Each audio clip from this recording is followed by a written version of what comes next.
ইতিহাসের যে নিদর্শনগুলো আছে সেই নিদর্শনগুলোতে সাধারণ মানুষ কিভাবে ঘুরে দেখছেন। আমরা লালবাগ কেল্লায় যাব, দেখব পুরান ঢাকাবাসী কিভাবে ঈদ উদযাপন করছেন। সহকর্মী সাইমুম জান্নাত প্রভা আমাদের সাথে যুক্ত আছেন। সাইমুম জান্নাত প্রভা, আপনাকে ঈদের শুভেচ্ছা। জানতে চাই লালবাগ কেল্লায় দর্শনার্থী কেমন দেখছেন, আপনার মাধ্যমে তাদের কাছ থেকে ঈদের শুভেচ্ছা জেনে নেব। সবাইকে ঈদের শুভেচ্ছা।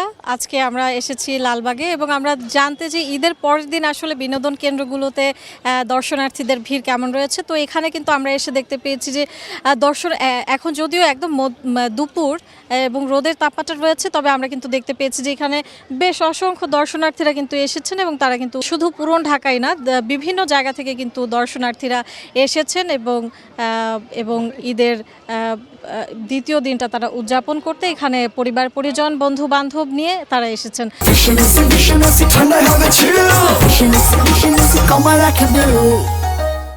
আমরা অনেকজন দর্শনার্থীকে পেয়েছি, তার মধ্যে আমরা কথা বলবো এবং জানবো যে ওনারা আসলে এইখানে কেন এসেছেন এবং কাদেরকে নিয়ে এসেছেন এবং কেমন সময় তারা পার করছেন। আমি রাজাউর রহমান রাশেদ, আমার বাড়ি হলো গফরগাঁও মাইমসিন, বাসা হইল টঙ্গী কলেজ গেট। এখান থেকে আমি বউ বাচ্চা ফ্যামিলির সবাইকে নিয়ে আসছি ঈদের আনন্দ একটু ঘোরাফেরা করবার লাগে। প্রথমত চলে গেছিলাম পদ্মা সেতু, ওই জায়গা থেকে চলে আসছি এই জায়গায় যে লালবাগ কেল্লা একটু ঘুরে যাই, দেখে যাই, হইলো বড় ইচ্ছা। ঈদের আনন্দ হইলো ঈদ মোবারক, সবাইকে ঈদের শুভেচ্ছা। ধন্যবাদ। আমরা কিন্তু এখানে অনেকজন দর্শনার্থীকে পেয়েছি। আমরা আরেকজন দর্শনার্থী অনুভূতি জানবো এবং জানতে চাইবো তিনি কোথা থেকে এসেছেন এবং কেমন লাগছে। ধন্যবাদ আপনাকে। আমি টঙ্গী থেকে আসছি, টঙ্গী কলেজ গেট থেকে আসছি, আমার পরিবার নিয়ে আসছি।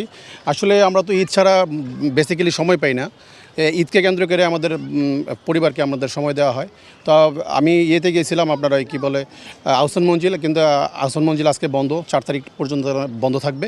তো তারপরে এখানে আসলাম লালবাগ কেল্লা ছেলেকে দেখানোর জন্য। আর আশেপাশে যে বিনোদন কেন্দ্রগুলো আছে ওগুলো যাবো আশা করতেছি। সন্ধ্যা নাগাদ ঘোরাঘুরির ভিতরে থাকবো। আপনাকে ধন্যবাদ। আমরা কিন্তু দেখতে পাচ্ছিলাম যে এবং লালবাগের প্রায় পুরোটা জুড়েই কিন্তু দর্শনার্থীদের পদচারণা আসলে মুখরিত রয়েছে এবং এখানে কিন্তু সবাই তাদের পরিবার পরিজন নিয়ে এবং বিশেষ করে বাসার ছোট্ট শিশু সদস্যদের নিয়েও তারা এখানে এসেছেন এবং এই রোদেও তারা কিন্তু তাদের নিজেদের মতো করে সময় এখানে ব্যয় করছেন এবং উদযাপন করছেন ঈদের দ্বিতীয় দিন। সিয়াম, এই ছিল ঢাকা মহানগর দক্ষিণের বিনোদন কেন্দ্র হিসেবে লালবাগ কেল্লা থেকে ঈদের দ্বিতীয় দিনের বিনোদনের সর্বশেষ খবর।